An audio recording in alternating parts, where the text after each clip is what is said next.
고린도 후서는 사도 바울이 고린도 교회에 보낸 편지입니다. 저는 고린도 후서를 읽을 때마다 공감을 많이 하는데요. 이유는 바울의 목회자로서의 심정이 고린도 후서에 잘 드러나기 때문입니다. 목회자가 어떤 마음으로 교회를 섬기고 또 성도들을 사랑하는지, 그리고 성도들을 향하여 안타까운 마음을 가지고 성도들을 돌보고 양육하는지를 잘 보여주는 책이 고린도 후서이기 때문입니다. 고린도 교회는 사도 바울이 개척한 교회입니다.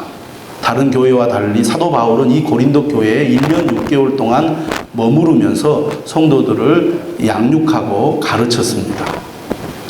그런데 바울이 고린도 교회를 떠난 이후에도 고린도 교회에 많은 문제들이 발생했기 때문에 고린도 교회에 편지를 보냅니다. 여러분, 우리가 잘 알다시피 고린도전서는 16장으로 된 매우 긴 편지입니다.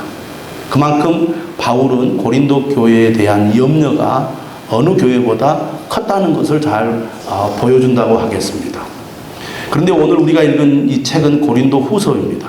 고린도 후서를 읽어보면 고린도 전서와 후서 사이에 바울이 고린도 교회를 또 방문했다는 것을 알 수 있습니다. 그뿐만 아니라 고린도 전서와 후서 사이에 눈물의 편지라는 또 다른 편지를 바울이 보냈습니다.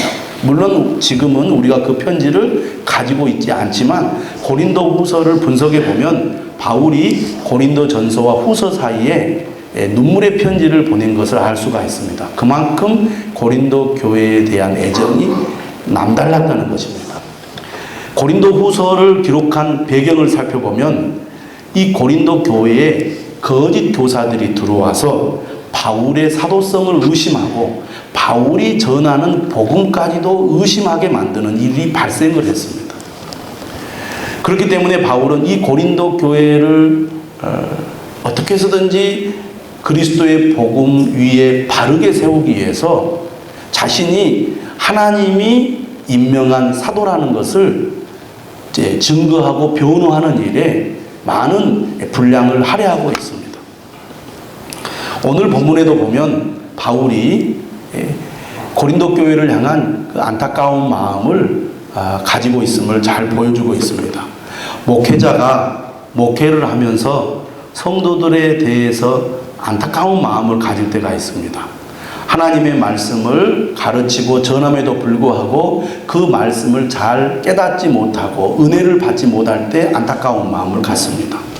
또 하나님의 말씀을 전함에도 불구하고 받아들이지 않고 멀리할 때 안타까운 마음을 가지죠. 뿐만 아니라 하나님의 말씀을 듣고 은혜를 받았음에도 불구하고 다시 세상을 향하여 나아가고 하나님의 말씀을 멀리하여 믿음을 잃어가는 모습을 볼 때 목회자는 안타까운 마음을 가지죠. 오늘 사도 바울도 그런 마음을 가지고 고린도 교회 성도들을 향하여 지금 이 편지를 쓰고 있습니다. 성도들이 말씀을 듣고 은혜를 받으면 목회자가 참 행복합니다. 사람이 변화되고 주님을 위해서 충성된 마음으로 주님을 섬길 때 정말 세상의 모든 것을 얻은 것 같은 그런 마음을 느끼는 것이 목회자의 마음입니다. 그런데 반대로 하나님의 말씀을 들었음에도 불구하고 그 말씀을 깨닫지 못하고 은혜를 받지 못했을 때, 더 나아가 오히려 하나님의 말씀을 멀리하고 세상을 향하여 나아갈 때, 과거에 받았던 은혜를 잃어버리고 믿음이 없는 사람처럼 그렇게 살아가는 모습을 볼 때 그렇게 가슴이 아프고 고통스러울 수가 없습니다. 또 그런 성도들을 볼 때 낙심이 됩니다. 얼마나 낙심이 되는지 몰라요. 그런데 오늘 사도 바울은 뭐라고 얘기하느냐 하면 낙심하지 않는다고 말합니다. 낙심하지 않는다. 낙심하지 않는다는 말을 3번이나 해요. 1절에서 낙심하지 않는다고 말하고 또 8절에서도 낙심하지 않는다고 말합니다. 그리고 16절에서도 낙심하지 않는다고 말합니다. 이 말은 좀 더 깊이 생각해 보면 사도 바울이 고린도 교회를 생각해 볼 때 낙심할 만한 일들이 많이 일어났다는 얘기입니다. 한편으로 낙심이 됐다는 거예요. 그러나 다시 하나님을 바라보면서 낙심하지 않고 다시 힘을 얻었다는 얘기거든. 이 거짓 교사들이 어떤 그 태도를 가지고 고린도 교회 성도들을 현혹을 하느냐면 2절에 보니까 속임수로 고린도 교회 성도들의 마음을 이렇게 훔치고 있습니다. 또 하나님의 말씀을 혼잡하게 전했습니다. 고린도 교회 성도들의 구미에 맞게 그들이 듣기 좋은 말로 거짓 교사들이 자신의 어떤 경제적 이익을 목적으로 하나님의 말씀을 가르치고 전하기도 했습니다. 뿐만 아니라 예수 그리스도를 전하고 예수 그리스도의 복음만을 전해야 되는데 거짓 교사들은 자신들을 드러내고 자신을 자랑하는 그런 행동들을 했어요. 그래서 고린도 교회 성도들의 마음에 예수 그리스도의 복음이 가리어지는 그런 일들이 발생한 겁니다. 그래서 사도 바울은 강력하게 얘기를 하는 거죠. 나는 하나님이 세운 사도로서 오직 예수 그리스도의 복음의 진리를 분명하고 정확하게 전달하는 일에만 힘을 썼다. 그게 바로 2절 이하의 말씀이에요. 2절 한번 보시죠. 이에 숨은 부끄러움의 일을 버리고 속임으로 행하지 아니하며 하나님의 말씀을 혼잡하게 하지 아니하고 오직 진리를 나타내므로 하나님 앞에서 각 사람의 양심에 대하여 스스로 추천하노라. 나는 확신을 가지고 여러분들에게 말할 수 있습니다. 나는 오직 예수 그리스도의 복음의 진리를 분명하게 여러분들에게 전했습니다. 누구나 마음을 열고 이 말씀을 들으면 은혜를 받고 구원을 받을 것입니다. 문제는 복음을 들어도 이 복음을 알아듣지 못하고 복음이 가려진 사람들이 있다는 거예요. 3절에 그렇게 말하죠. 만일 우리의 복음이 가리었으면 망하는 자들에게 가려진 것이라. 사도 바울이 예수 그리스도의 복음을 전함에도 불구하고 그 복음을 받아들이지 않고 거부하면 결국 어떤 일이 일어납니까? 망하게 된다는 것이죠. 멸망하게 된다는 거예요. 예수 그리스도의 복음을 듣고 믿으면 구원을 받지만 예수 그리스도의 복음을 듣고도 믿지 않고 거부하면 결국 그들이 갈 곳은 멸망밖에 없다는 것이죠. 그런데 지금 고린도 교회 안에 이런 일이 발생한다는 거예요. 바울의 복음을 의심하고 오해하고 그리고 거부하는 그런 일들이 고린도 교회 안에 있다는 것입니다. 일부가. 이렇게 복음이 방해받는 것은 어떤 이유 때문이냐? 이것은 사탄의 방해라는 것입니다. 사탄의 방해. 그래서 4절에 이렇게 말하죠. 그 중에 이 세상의 신이 믿지 아니하는 자들의 마음을 혼미하게 하여 그리스도의 영광의 복음의 광채가 비치지 못하게 함이니 그리스도는 하나님의 형상이니라. 여러분, 예수 그리스도를 모르는 사람들이 하나님의 말씀을 듣고도 이해를 잘 못합니다. 무슨 말인지는 알겠지만 그 말이 진리라고 받아들여지지 않습니다. 왜 이런 일이 일어납니까? 이 세상 신이, 다시 말하면 사탄이 믿지 않는 사람들의 마음을 혼미하게 해서 그리스도의 영광의 복음의 강체가 그 사람의 마음에 비추지 못하게 하기 때문입니다. 말씀은 이성으로, 인간의 지식으로 이해되고 믿어지는 게 아니에요. 여기에는 하나님의 역사, 성령의 역사가 반드시 있어야 합니다. 할렐루야.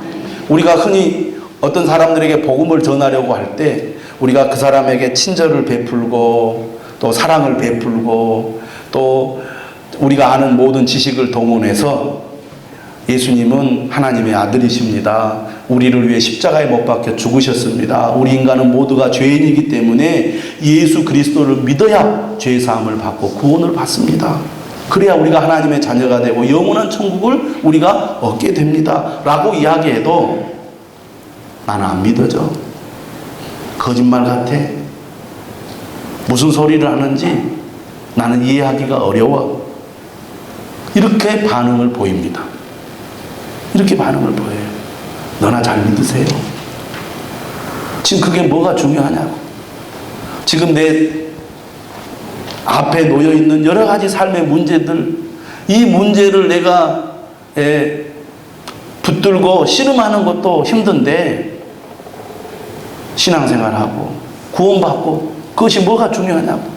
확실하지도 않는데, 진짜 있는지도 모르는데, 하나님이 계시는지, 진짜 구원이 있는지, 천국이 있는지 어떻게 아느냐고. 나는 그런 거 관심 없다고. 지금 내 앞에 놓여 있는 내 삶의 문제가 나의 유일한 관심사고, 어떻게 하면 내가 이 세상에서 즐겁게, 행복하게, 멋지게 인생을 즐기느냐, 이것이 내 유일한 관심사인데 나는 하나님도 관심 없고 구원도 관심 없고 아무 관심이 없습니다. 이렇게 다 반응을 보인다는 겁니다. 전도하는 사람은 안타까운 마음으로 그래도 예수님을 믿어야 됩니다. 그래야 구원을 받습니다. 안 그러면 망합니다. 이야기해도 너무 빠진 것 같아. 당신 미쳤어. 제정신이 아니야. 이렇게 얘기를 하죠. 왜? 하나님의 말씀은 인간의 이성이나 지성으로 이해할 수 있는 게 아니에요. 그리스도의 영광의 복음의 광채가 그 사람의 마음에 비춰질 때, 아, 하나님은 살아계시구나. 내 삶의 모든 것이 하나님과 연관이 되어 있구나. 나는 하나님이 나에게 생명을 주시고 하나님이 내 생명을 보존하시고 나는 결국 하나님께로 가는 존재이구나라는 게 그리스도의 영광의 복음의 광채가 그 사람의 마음에 비춰질 때 믿어지는 거예요. 이게 거듭남입니다. 거듭남은 우리가 영적인 생명을 얻는 것인데, 이 영적인 생명은 우리가 의지하고 의지를 가지고 결단한다고 우리가 생명을 얻는 게 아니고 성령께서 우리 가운데 임하실 때 생명의 역사, 거듭남의 역사가 일어나서 예수 그리스도가 주님이라고 믿어지는 거예요. 할렐루야. 그래서 우리가 전도할 때는 우리가 친절을 베풀고 사랑을 베풀고 관심을 가지고 끝까지 우리가 노력을 해야 되지만 그것만 가지고는 전도의 열매를 거둘 수가 없다는 것이죠. 하나님이 그 사람의 마음의 문을 열어주셔야 돼요. 다시 말하면 우리가 간절한 마음으로 기도해야 됩니다. 하나님 그 사람의 마음을 열어주시옵소서. 교회를 10년, 20년을 다녀도 예수님이 나의 주님임을 믿지 못하는 사람이 있습니다. 하나님이 이 세상을 창조하시고 다스린다는 게 안 믿어지는 사람이 있어요. 나는 아무리 생각해도 예수님이 부활하셨다는 것을 못 믿겠습니다. 이런 사람들이 있다고 말해요. 성령님이 열어주셔야 돼요. 그래서 여러분, 혹시 이 자리에 앉아서 하나님의 말씀을 들으면서도 나는 무슨 말인지 못 알아듣겠다 하거나 나는 하나님이 안 믿어진다 하신 분은 정말 기도하십시오. 주님, 나도 믿고 싶습니다. 주님, 내 마음에 그리스도의 영광의 복음의 광채가 비춰져서 예수 그리스도가 주님이심을 고백할 수 있기를 원합니다. 정말 하나님이 살아계시다면 정말 그것이 믿어지게 해주십시오. 그걸 기도해야 돼요. 또 여러분이 전도하는 전도 대상자가 있다면, 예비 신자가 있다면 그를 위해서 기도해야 됩니다. 여러분 남편들을 위해서 기도하십시오. 자녀를 위해서 기도하십시오. 복음이 가려지면 결국은 망하는 길밖에 없습니다. 우리 인간이 얼마나 연약한 존재입니까?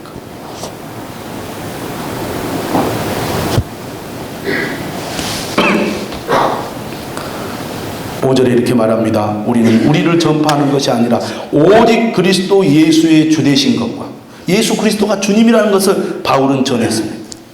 또 예수를 위하여 우리가 너희의 종된 것을 전파함이라. 고린도 교회 성도들을 내가 주관하고 지배하려는 마음이 없다. 바울 자신이 개척했지만 바울은 고린도 교회 성도들을 지배하려고 하지 않았어요. 나는 너희들의 종입니다. 나는 당신들의 종입니다. 오직 나는 복음을 위해서 당신들을 섬기는 직분을 가진 사람들입니다. 바울이 이렇게 정말 열정적으로 복음을 전할 수 있었던 이유가 어디에 있습니까? 6절에 이렇게 되어 있어요. 어두운 데에 빛이 빛이라 말씀하셨던 그 하나님께서 창조주 하나님입니다. 창세기 1장에 빛이 있으라 하심에 빛이 있었다 그랬잖아요. 하나님 말씀으로 세상을 창조하셨거든요. 그 창조의 하나님이 예수 그리스도의 얼굴에 있는 하나님의 영광을 아는 빛을 사도 바울의 마음에 비춰주신 거예요. 다메섹으로 가는 도중에 예수님을 믿는 사람들을 붙잡아서 감옥에 쳐넣으려고 다메섹으로 가는 도중에 사도 바울이 강한 빛이 그의 마음에 비칠 때 그가 눈이 멀어서 쓰러집니다. 강한 빛이. 사울아 사울아 네가 어찌하여 나를 비박하느냐. 예수님의 음성을 듣고 그가 완전히 변화되는 거예요. 그는 아주 고지식한 사람이었습니다. 그래서 구약의 율법만을 믿고 구약의 율법만을 따랐어요. 그래서 예수 믿는 사람을 핍박했습니다. 예수 믿는 사람을 죽이는 것을 그는 옳다고 했던 사람입니다. 그런데 그리스도의 이 얼굴에 있는 하나님의 영광을 아는 빛이 그의 마음에 비치니까 그의 인생이 완전히 달라진 것이죠. 그래서 바울은 이제 나는 오직 예수 그리스도만을 위해서 살겠습니다. 예수 그리스도만이 나의 전부입니다. 나에게 유익이 되는 모든 것을 나는 배설물로 여기고 오직 예수 그리스도를 아는 지식이 가장 고상함을 믿고 예수 그리스도만을 위해서 살겠습니다. 왜? 그가 너무나 놀라운 보배를 발견했기 때문입니다. 이 세상에 그 어떤 것도 예수 그리스도와 비교할 수 없다는 것을 알았어요. 최고의 보화, 최고의 보배, 최고의 보물을 발견한 것입니다. 예수님의 비유에도 밭에 감추인 보화를 발견했을 때 자기의 전 재산을 팔아서 그 밭을 사잖아요. 보화가 너무 귀하니까. 그런 것처럼 바울도 그 보배를 발견한 것이죠.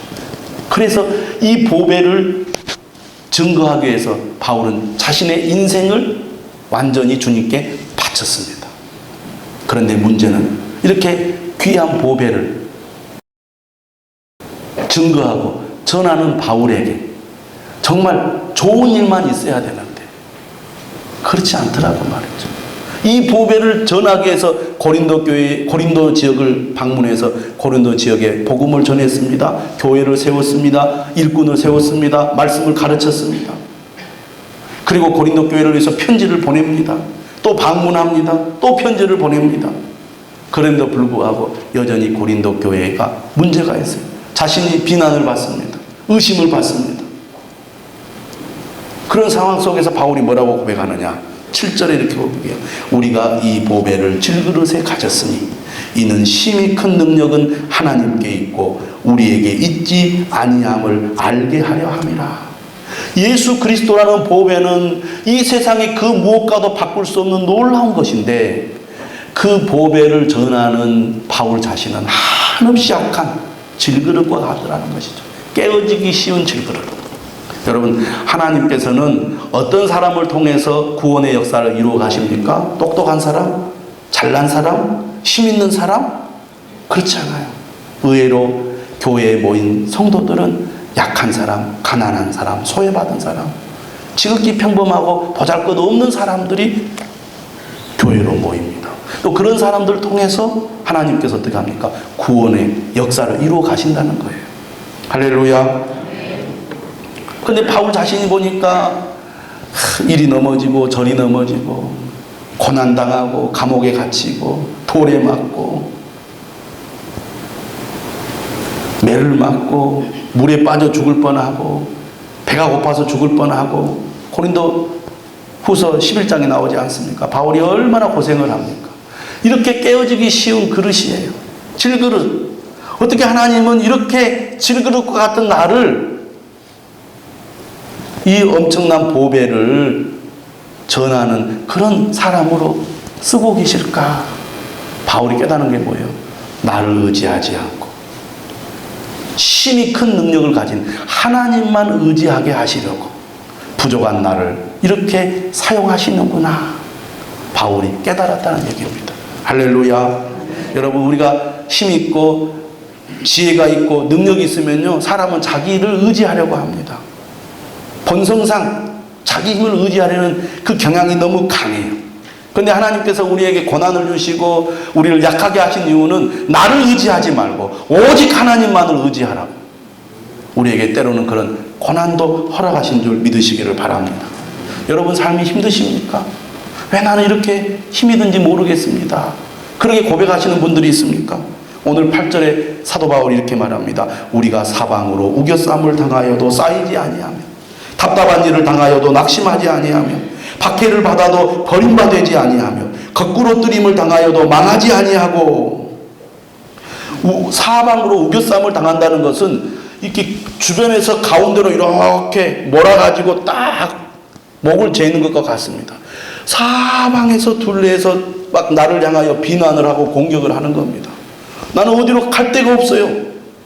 사방에서 나를 공격하니까. 우리가 살다 보면 그런 어려움을 겪을 때가 있습니다. 모든 사람들이 나를 비난해요. 모든 사람들이 나에게 손가락질해요. 모든 사람들이 나를 의심하고 믿어주지 않아. 그런 어려움을 우리가 겪을 때가 있다 그 말입니다. 우리가 믿음으로 살려고 예를 쓰는데도 삶이 어려울 때가 있어요. 답답한 일을 당할 때가 있다 그 말이에요. 박해를 받고 심지어 거꾸로 뜨림을 당해요. 사도 바울이 얼마나 박해를 많이 당했습니까? 또 심지어 바울이 사도행전을 읽어보면 돌에 맞아가지고 죽어요. 진짜 죽은 것은 아니었습니다. 죽어서 사람들이 밖으로 버려요. 성 밖으로. 그런데 일어나잖아요. 바울이. 일어났으면 아이고 내가 이러다 죽겠구나 하고 숨어 있어야 되잖아요. 괜히 내가 나서서 복음을 전하다가 이제는 진짜 죽겠구나. 근데 바울이 탁탁 털어버리고 또 다른 도시로 가서 복음을 전해요. 오늘 말씀 보면은 사도 바울은 정말 오뚜기 같은 인생을 삽니다. 이게 그리스도인의 삶이에요. 우리는 사방으로 우겨쌈을 당하는 것 같아도 쌓이지 않고 답답한 일을 당한 것 같아도 낙심하지 않고 박해를 받아도 버림받지 않고 거꾸로 뜨림을 당해도 망하지 아니한다는 것입니다. 할렐루야. 우리에게 이 확신이 있어야 돼요.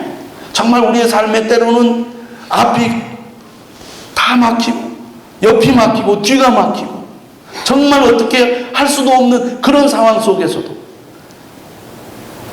하나님은 반드시 나를 그냥 내버려 두지 않는다. 나를 버리지 않는다. 이렇게 망하게 하나님이 나를 내버려 두지 않는다. 반드시 나를 일으켜 주실 것이다. 할렐루야.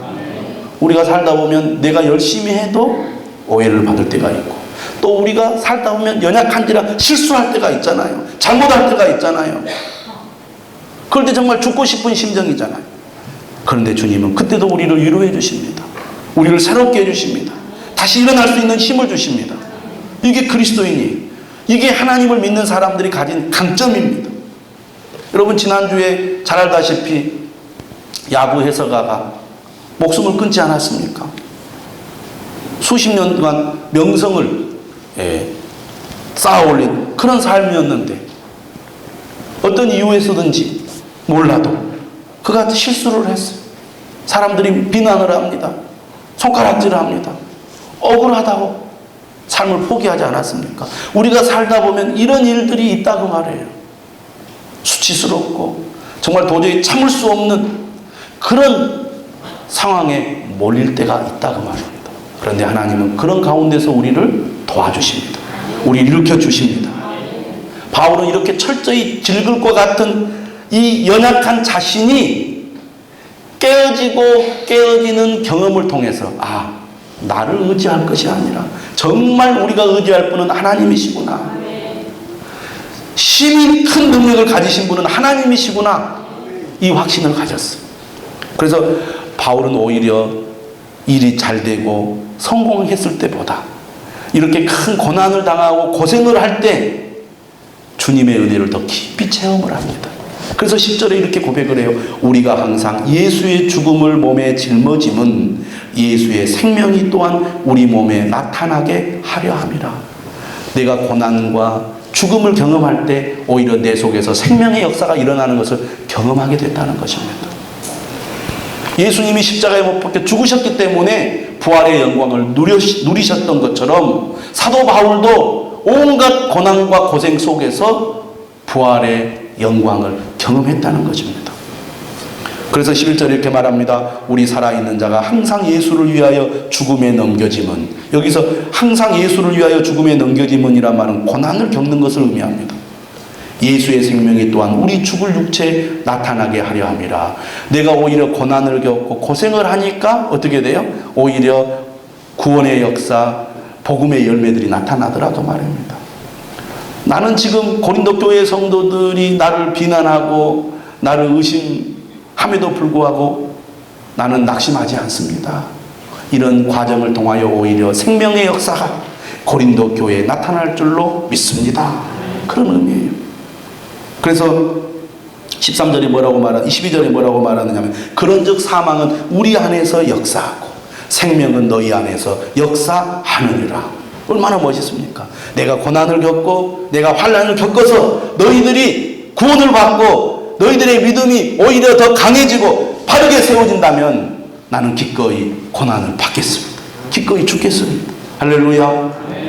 얼마나 멋있습니까? 저도 바울과 같은 그런 심정으로 목회하고 싶습니다.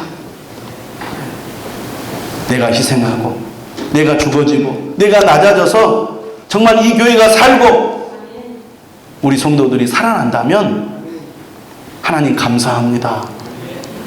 그래야 될 것 같아요. 그런 마음으로 하려고 저도 노력을 하고 있습니다.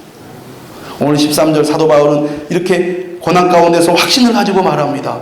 14절 우리 다 같이 한번 읽어볼까요? 주 예수를 다시 살리시니가 예수와 함께 우리도 다시 살리사 너희와 함께 그 앞에 서게 하실 줄을 아노라. 부활의 소망. 이제 저 사람은 다 끝났다, 완전히 망했다, 소망이 없다. 그러나 거기에 오히려 부활의 소망이 있다는 것이죠. 할렐루야. 예. 기독교가 역사적으로 볼 때 얼마나 많은 박해를 받습니까? 기독교를 말살시키려고 얼마나 많은 박해를 합니까? 그러나 망하지 않아요. 하나님이 일으키십니다. 다시 부흥케 하십니다. 저는 우리 한국교회가 더 어렵다, 한국교회가 점점 더 쇠퇴해간다, 사람들은 그렇게 말하지만 오히려 그것이 정말 교회를 교회답게 하고 한국교회를 진짜로 살리는 기회가 될 줄로 믿습니다.